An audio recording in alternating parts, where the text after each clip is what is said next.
Hello guys आपन देखि परथिबे हमर सिपुन बाबू एबे धान बिड़ा कार्य लागी पड़छंती को करबा चासी भाई मानकर या तुम काम धान नहल तो कहा को कहि दिए दुख कहानी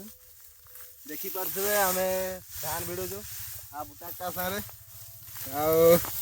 आपन माने धान देना भिडुजन कि नै जे टिके कमेंट रे जणेबे हमें टे जानि पारबार नै आ का कहमु देखु तो किंदा खटु जुंजे खटबा के तो पडुसी आ का करू खरा नै तोरा नै ये खटु छु आ देखि पारबे इंचाई भिडा हुए हमर आडे पूरा एई बेगा जाका हुए आ एई बेगा मारी किना भिडा हुए तापर इंदा गुढ़ा हुए गुळे साला पर इंदा मुड़ी दिया हुए टिके तापर इंदा किना इंदा करना टिके इंदा कुची दिया हुए टिके तापर इंदा बिधाडे मारा हुए। तो ये थिला गुटे चासी भाईर कहानी तो ये देखि परथे हमर बुढ़िया काका से भी गुटे चासी छुआ चासी लोक को करबा